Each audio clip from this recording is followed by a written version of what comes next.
des femmes en jupe longue étendant de la morue sur des vigneaux. C'est une des images emblématiques de l'histoire de Terre-Neuve et du Labrador.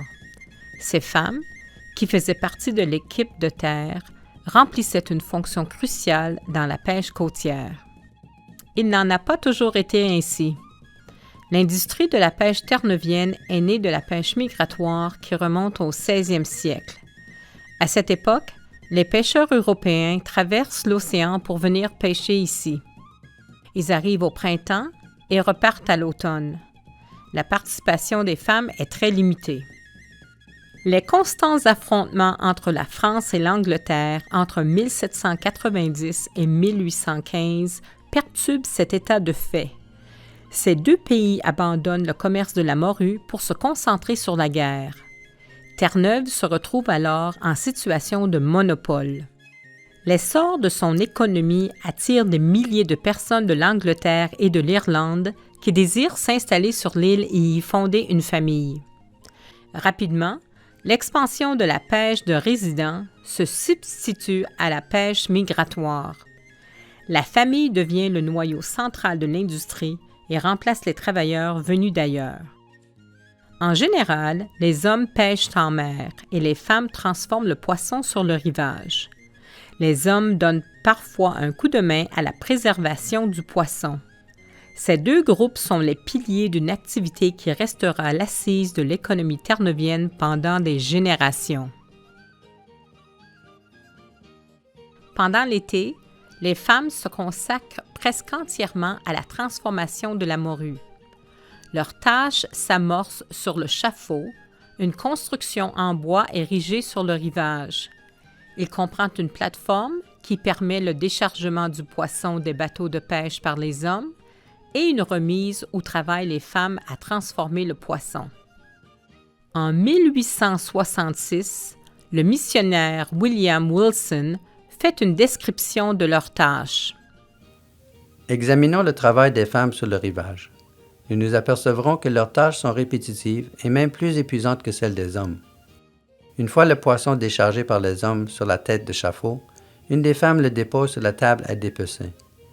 La gorge tranchée, le poisson passe entre les mains d'une autre femme qui lui arrache la tête et les entrailles et les jette à l'eau par une trappe. Elle extrait ensuite le foie et le laisse tomber dans une cuve.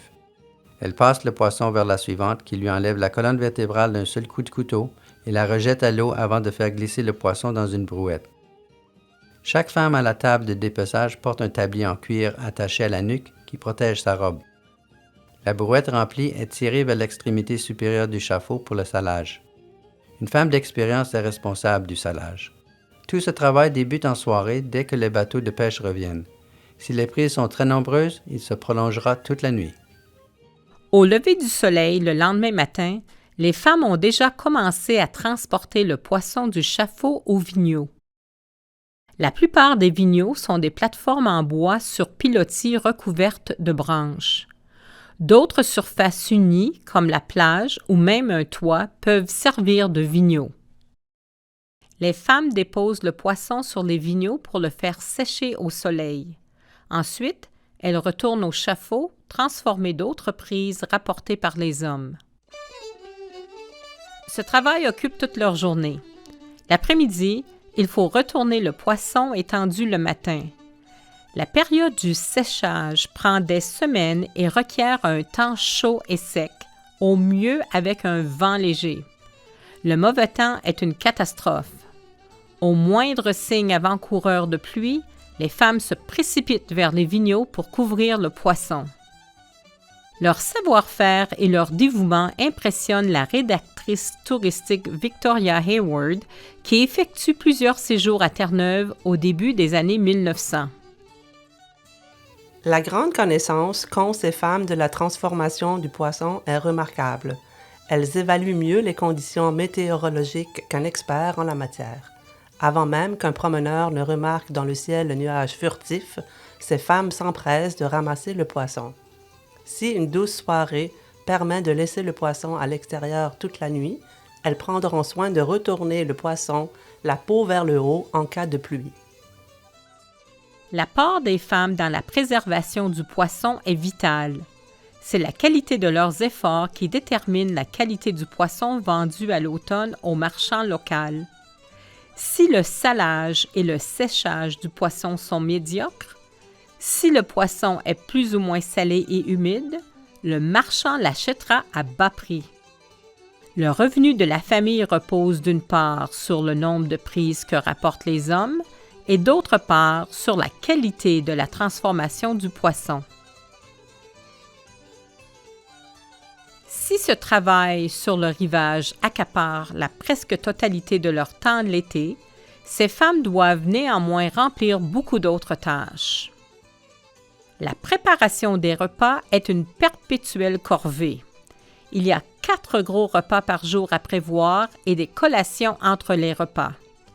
Les repas se composent principalement de poissons et de pommes de terre, auxquels s'ajoute parfois du bœuf ou du porc salé, de la soupe aux pois avec des boulettes de pâte ou encore du pudding au raisin.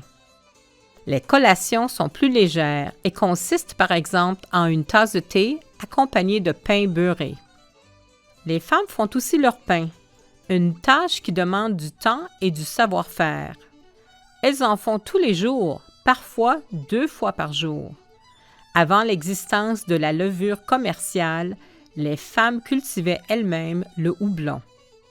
Elles aménagent également leur propre potager. Les hommes creusent le sol et les femmes en retirent les pierres. Elles sèment les graines et arrachent assidûment les mauvaises herbes. La plupart des familles sèment du chou et une diversité de légumes racines. Althea Sims, qui habite l'île de Fogo, a noté dans son journal personnel les légumes qu'elle fait pousser dans son potager. Le 28 mai 1930, j'ai semé des pommes de terre. Le 29 mai, j'ai semé des graines de navets. Le 30 mai, j'ai fini de semer les graines de navets, puis j'ai semé des graines de carottes. Le 31 mai, il a plu toute la journée. Le temps s'est dégagé à l'heure du thé. J'ai semé des graines de betterave. Ces légumes poussent facilement dans le sol peu fertile et le temps froid de Terre-Neuve et du Labrador, et ils se conservent bien. Plantés au printemps, on les récolte à l'automne. Le 1er octobre, de la grêle aujourd'hui, j'ai commencé à arracher les pommes de terre. Le 5 octobre, belle journée. Le bateau transportant la farine est venu. J'ai tué 2 canards. Le 15 octobre, 2 funérailles. J'ai rempli un seau de carottes et un seau de betteraves venant du potager. Le 16 octobre, beau temps le matin, pluie l'après-midi. J'ai tué 2 canards. Le 17 octobre, temps beau et chaud. J'ai nettoyé mon baril d'eau. J'ai fait 4 transports d'eau. La pénible tâche d'aller chercher de l'eau revient aux femmes. Victoria Hayward l'a décrit. Le puits se situe généralement en périphérie du village, parfois à une certaine distance. Le samedi matin, les femmes défilent sur la route sinueuse et rocailleuse qu'est la rue principale, chacune avec 2 seaux d'eau. Le porte-seau est composé au milieu d'un cerceau dans lequel marche la femme. Il allège ainsi le poids de la charge et évite le déversement accidentel de l'eau pendant qu'elles avancent d'un bon pas. Ce porte-seau est une invention terre-neuvienne, semble-t-il. Chaque ménage en possède un. La plupart des familles élèvent aussi du bétail, notamment des moutons, des poules, des chevaux, des cochons et des chèvres, et ce sont les femmes qui s'en occupent. Elles traient les vaches et les chèvres, ramassent les œufs et tondent les moutons. La laine est précieuse. Si les ménages ont rarement un métier à tisser, la présence d'un rouet est par contre plus fréquente. Le filage de la laine répond aux nombreux besoins de la tricoteuse, car personne comme un pêcheur n'use plus rapidement ses chaussettes. On aperçoit la tricoteuse à sa fenêtre lorsque le temps frais annonce l'arrivée de l'hiver. Les femmes confectionnent aussi des vêtements, des couvertures, des petits tapis, des têtes d'oreiller, des nappes, des tabliers et une foule d'autres objets ménagers. Chaque année, elles cueillent des bleuets, des érelles rouges, des plaques-bières, des fraises, des framboises et des groseilles. Ces petits fruits poussent dans les différentes régions de la colonie. Elle les transforme en confiture, en gelée et en vin. Cette activité permet d'arrondir le revenu du ménage. Elle les échange contre d'autres denrées, par exemple de la farine, de la margarine et de la mélasse, qui permettront à sa famille de traverser l'hiver. Les diverses habiletés nécessaires pour accomplir toutes ces tâches font des femmes un rouage essentiel dans la survie de leur famille.